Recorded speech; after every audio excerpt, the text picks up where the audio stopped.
Most men plant the seed and then return each day to deny their own planting. The seed is sown in darkness. If you expose it before it has taken root, you disturb the very light you asked to grow. And so man is told, go tell no man. For secrecy is the first law in the realization of desire. The moment you discuss your ambition with another, you invite the voice of your present fears. The man who turns to another for confirmation has already departed from the unseen reality. And the moment he feels compelled to persuade another, he has ceased to dwell in certainty. The man who truly possesses a thing does not strain to convince another of it. Though the world remains silent, he remains faithful to what he has accepted within himself.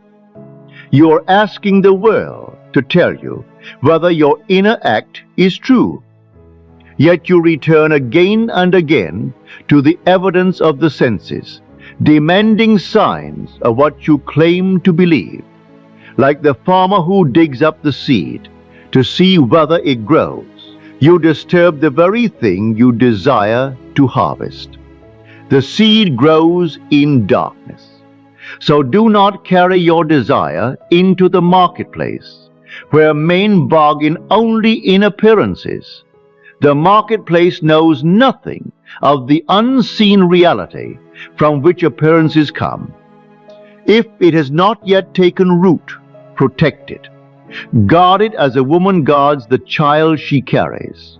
For there are states which must remain concealed until they take root. A woman does not ask each hour if the child still lives. She carries it. And though the world cannot yet behold it, she knows it is alive. So must man carry his assumption. The man who knows leaves the seed in darkness. He does not announce it. He walks as though the harvest were certain. So I ask you, who are you? Not as the world names you, not as appearances testify, but within yourself, who do you dare to assume that you are? Desire is the promise of its own fulfillment. Deny the evidence of the senses, close the door, enter fully into the state desired, not as one who hopes, but as one to whom it is already done. You do not return to appearances because the world is uncertain. You return because you have not yet accepted the unseen act as final.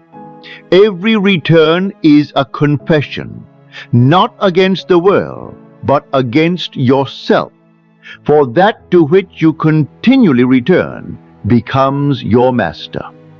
Man is not imprisoned by circumstance. He is imprisoned by the state to which he returns nightly.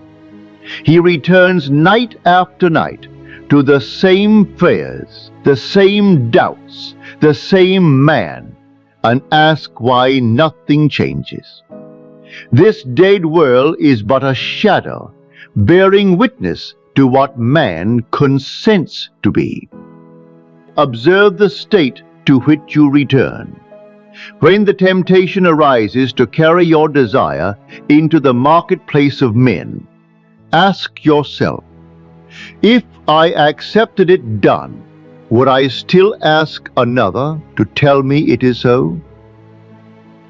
If the seed were planted, would I still ask another to tell me it would grow?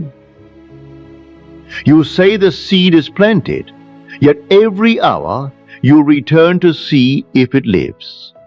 No prison confines a man more completely than the state to which he returns in secret, while condemning the shadow for reflecting it.